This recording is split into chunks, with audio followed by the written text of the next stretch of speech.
Hola amigos, soy Luis, un violín profesor de música, de violín.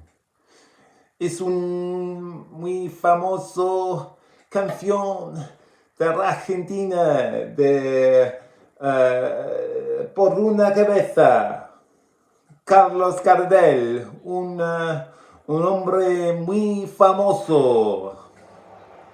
¿Sí? Yes. So I shall translate this for you, for those whose Spanish is not as is even worse than mine. I'm not sure that's many of you. Okay, so this is a piece by composer Carlos Gardel called Por una Cabeza, which means for the head. Not quite sure what the song's about.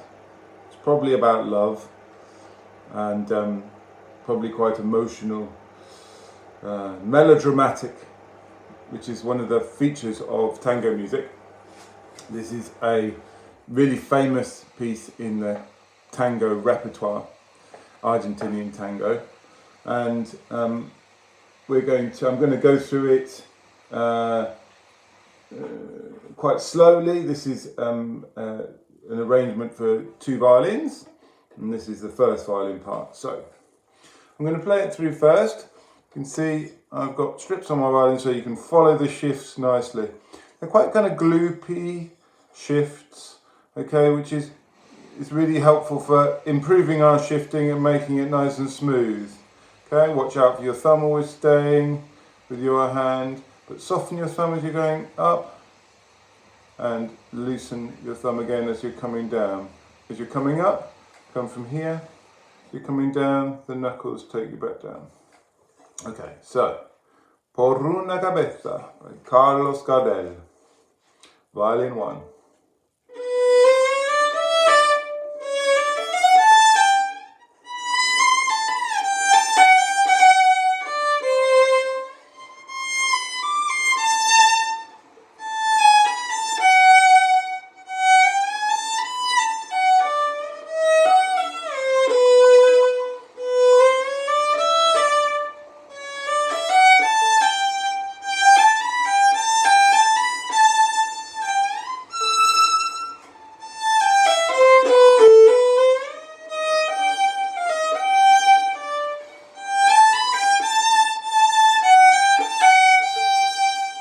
Now changes from G major to G minor. Two flats, B flat and E flat.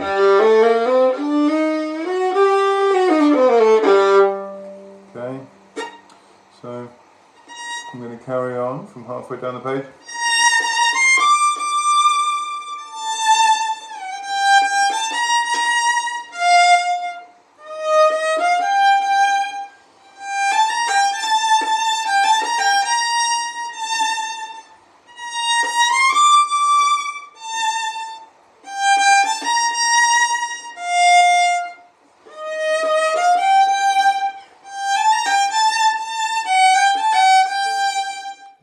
Change back to G major for the beginning of the second page.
So we're going to break it down a little bit and look at 4 parts from sections that are a little bit tricky. There's a tricky shift, some tricky bowing, a few little bits.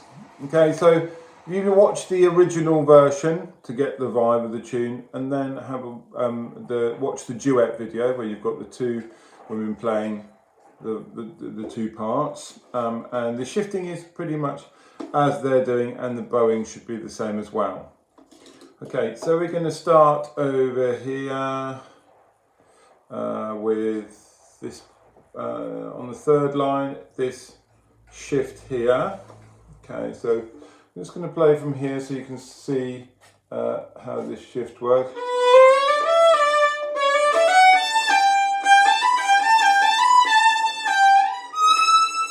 So it's quite a tricky shift because you've got to go from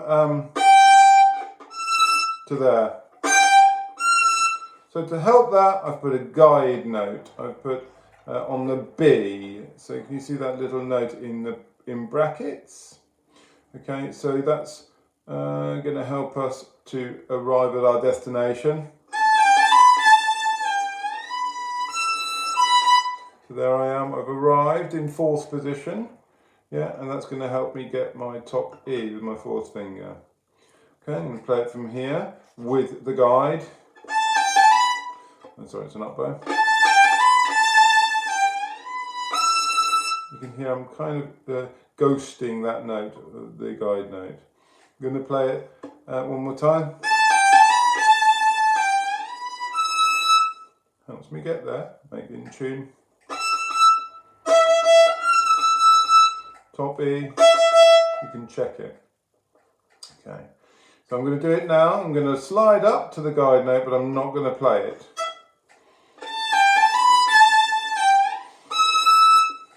Okay, so that's the first section that you should be working at. Okay, we're going to look onto the 2nd page now, onto the 3rd line of the 2nd page. Now this is quite dense, a few shifts, tricky bowing, so we're going to take this apart. Okay, I'm going to go, let's go from the beginning of the page, so that we can get ourselves knowing where we are. Okay.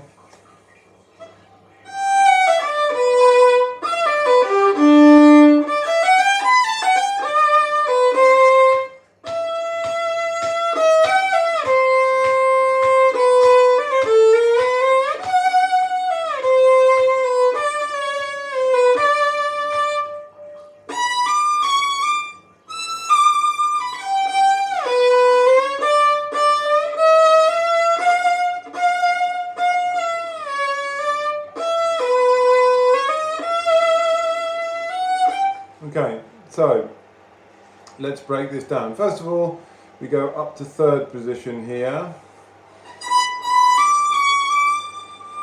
But then I've got to glide up to 4th position.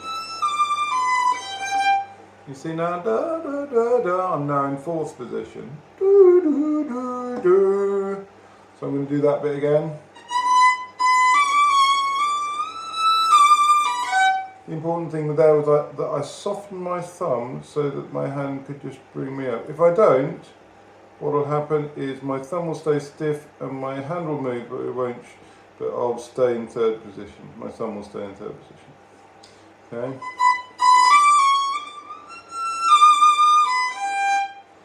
Four, 3, 1, 3, and then I'm back to 1st. So it's worth just taking each of these phrases. 3. So the G's on. The next challenge is to get to these bowing up, down, because it's counterintuitive. Doesn't feel right doing an up, down there. Up, down, and then we're going to shift up to the D sharp with a 1. It's kind of 3rd position, but with a kind of high 1. Okay, and then we've got down, down, and then we shift down, gliding down on the 2. Now it's got that gloopy kind of shift that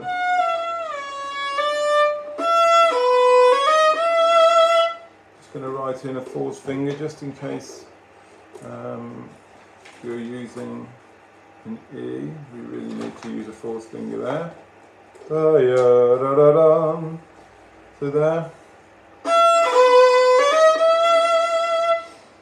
Okay, we have this rhythm quite a few times. Ba-da-da-da-dum. We call it a syncopated. Ba-ba-da-da-da. So it's crossing over the beat, giving it some rhythmic tension. Ba-ba-da-da-da.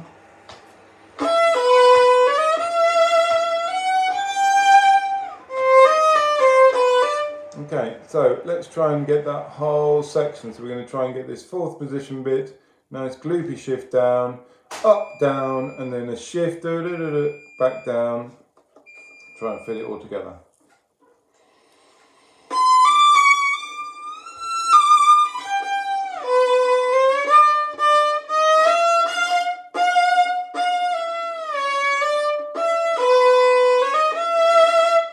Okay, so that's where we've got to now. So this one, you may need to break it down more to get each bit. We're going to look at the final two lines now. We've got this big jump up to a top A here. Okay, so I'm going to just go from a few notes before.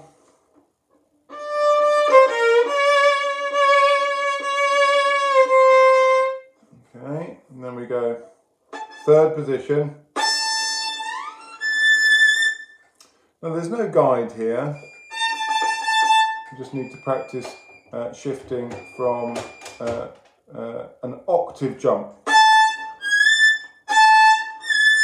You can hear it more easily in first position. Go from an A to a A. And now try an octave higher.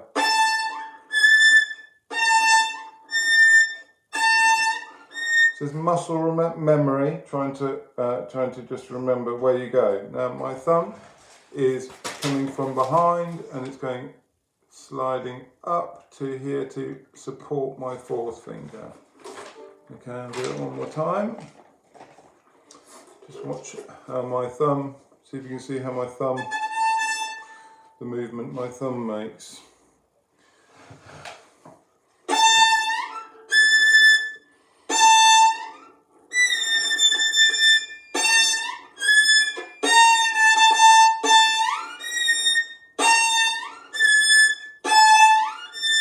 So maybe you need to do that 20, 30 times to get it secure and reliable, so it lands in the right place every time. Okay, so there's the octave shift. Then you glide down. So it's like a little step shift. Again, if I soften my thumb.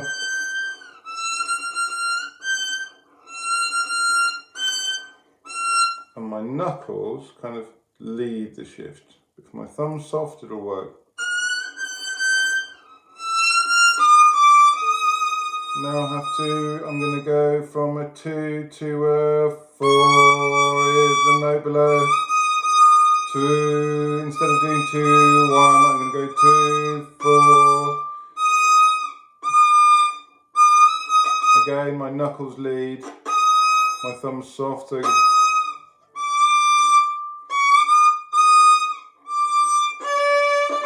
then I'm back in third position. 2, 4, and then back down, back up.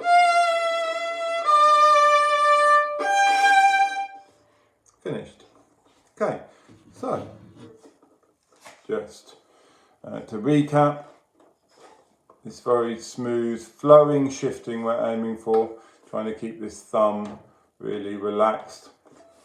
Once you've got the shifting down, start adding in lots of vibrato. Then bowing wise, I haven't really talked about the bow, but as you could imagine, lots of bow is needed.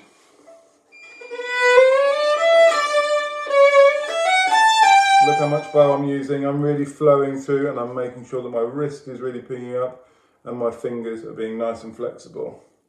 Yeah, think jellyfish. Okay.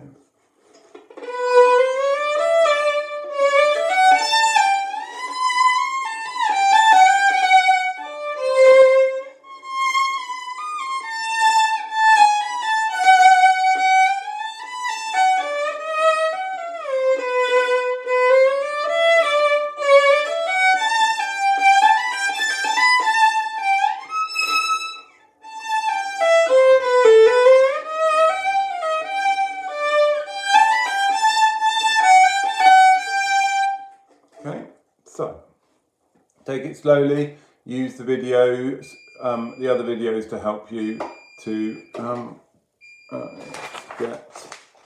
get the tune clearly in your head and the tonality of the G major going to G minor. Okay, enjoy.